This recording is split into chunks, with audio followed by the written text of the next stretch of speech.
এখন আমরা জিন্দা কবর দেখবো আইয়ামে জাহিলাতের যুগের, যেখানে মানুষদের মেয়েদেরকে জীবিত অবস্থায় কবর দেওয়া হতো। সেই আইয়ামে জাহিলাতের যুগের জিন্দা কবর দেওয়া হতো, যেখানে যে জায়গাটাকে সেখানে এখনো খালি অবস্থায় রাখা হয়েছে। ওই যে দেখতে পাচ্ছি আমরা একটা কবর এখনো অক্ষত অবস্থায় আছে, সময়ের পরিক্রমা করে।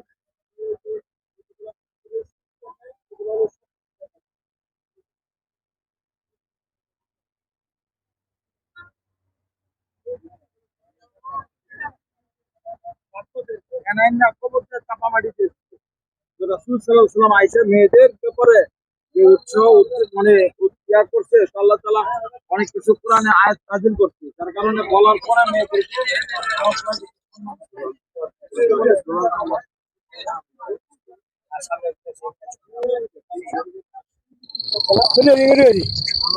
সেখানে মেয়েদেরকে জীবিত অবস্থায় কবর দেওয়া হতো।